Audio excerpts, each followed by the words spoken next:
پایگاه سلطان را مخبرند. اینجا می؟ امریکا هم زدم میگه مثل اینجا به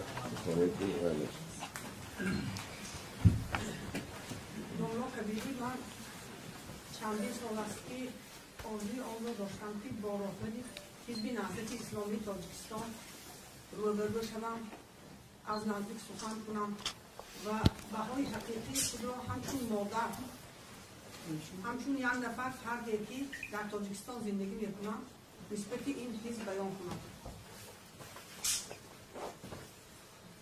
فرزند من از سال 2000 اعضای حزب نهضت اسلام شد.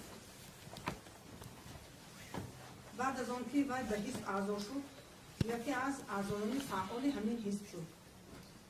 در دیها با توصیه یک چند نفر اعضایان حزب نهضت اسلام او را به همین حزب دعوت کردم، قبول کردم و او را همچون راهبر جوانان حزب نهضت اسلام تعیین کردم.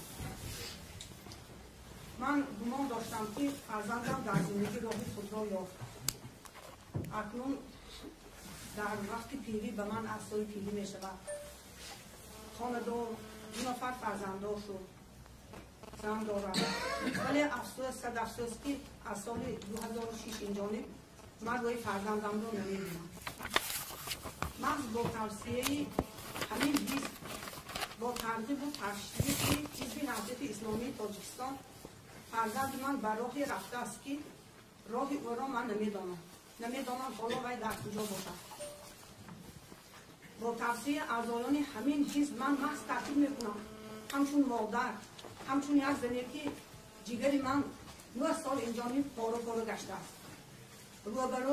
روی راست میگویم که با تشویقات همین حزب فرزند من و کدام راهی که رفته باشند با تشویقات همین حزب است.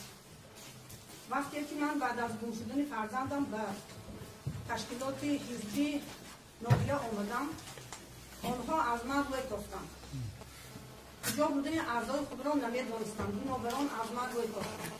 ممکن میدانستند لیکن با من روبرو شدن نخواستند. و این روز فقط فرزند من از همین یک قشلاق ما 18 نفر، اگر 2 نفر پیش گم شدگی حساب نگیریم 18 نفر اعضایانی که اعضایان فعال حزب نهضت اسلام بودند و گروه تروریستی این روزه من گروه حرکت اسلامی ازبکستان میگویم، من عمیق نمیدانم، اعضا بودیم. همه ها از کجا اعضا شدن؟ البته با تشویقات اعضایان همین حزب اعضا شدن. 18 نفر من این روز هر یکتش 5 نفر، 3 نفر، 2 نفر فرزند دارم. فرزندان وها 10 فرزندان بیگناه وها این روز راه پدر میپایم. زنهای ما، دخترهای ما، کلینهای ما راه شوهران جوان خود را نگرانم.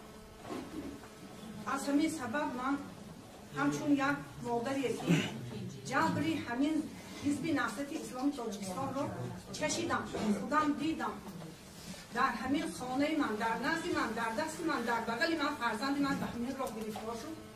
بهای حقیقی میدهم که این حزبی است که به سر ما کثافت آورد. این حزبی است که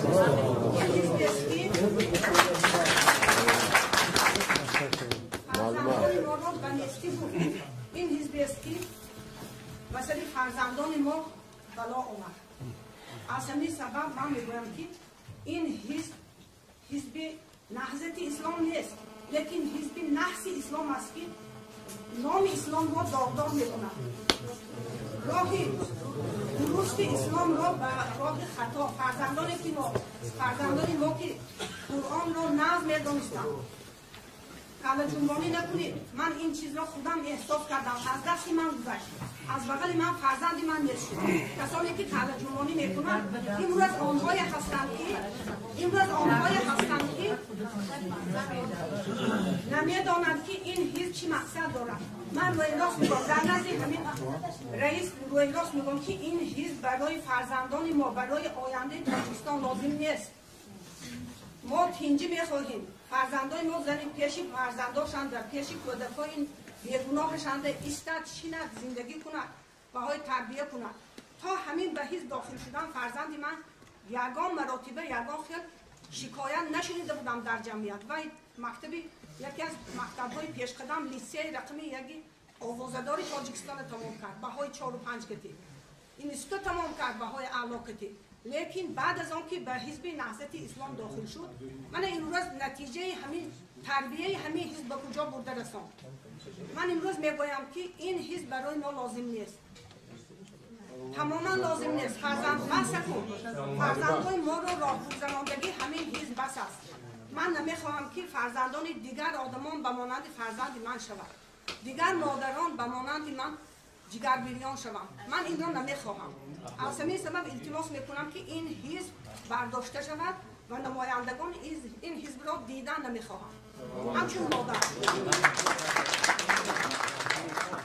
سلامت باشید مادر محترم خداوند درهای شما را شفا کرد از آبادتان کم کند